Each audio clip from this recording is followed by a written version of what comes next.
Hello दोस्तों, आज हम आप लोग को सर्वनाम पढ़ाएंगे। सर्वनाम किसे कहते हैं?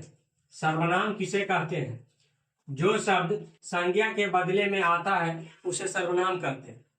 जैसे मैं, वह, तुम, आप, आदि। यानी जो शब्द संज्ञा के बदले में आता है उसे सर्वनाम कहते हैं। जैसे मैं, वह, तुम, आप, आदि। सर्वनाम के 6 भेद होते हैं। सर्वनाम के कितने भेद होते हैं? 6 भेद होते हैं। कौन कौन होता है ये समझिए।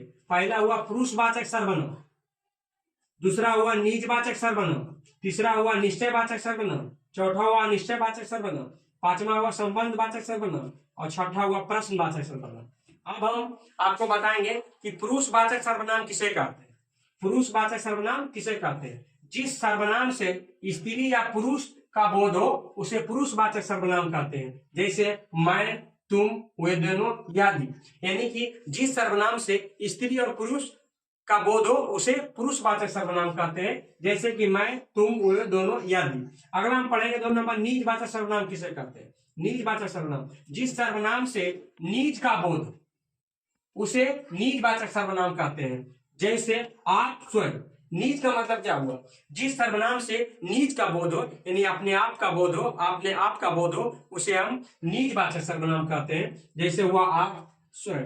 अगला है 3 नंबर, निश्चयवाचक सर्वनाम।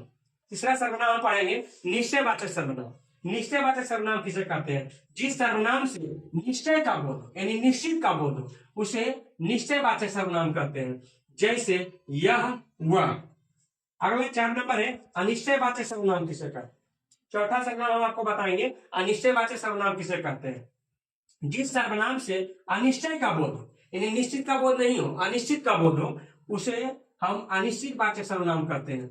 जैसे कोई, कुछ। अगला हम पढ़ेंगे संबंधवाचक सर्वनाम। संबंधवाचक सर्वनाम किसे कहते हैं? जिस सर्वनाम से दूसरे सर्वनाम में संबंध स्थापित हो उसे संबंधवाचक सर्वनाम कहते हैं। जैसे जो, सो। और लास्ट है प्रश्नवाचक सर्वनाम। प्रश्नवाचक सर्वनाम किसे कहते हैं ये आपको समझना है। प्रश्नवाचक सर्वनाम जिस सर्वनाम से प्रश्न का बोध, यानी जिससे प्रश्न उठे, प्रश्न हो, उसे हम प्रश्नवाचक सर्वनाम कहते हैं। जैसे कौन, क्या, कैसे, आदि। यानी कि कहने का मतलब हुआ कि प्रश्नवाचक सर्वनाम जिससे प्रश्न का बोध हो, जिससे प्रश्न उठे, उसे हम प्रश्नवाचक सर्वनाम कहते हैं। और ये आपको हम सर्वनाम के बारे में कुछ पढ़ाएं।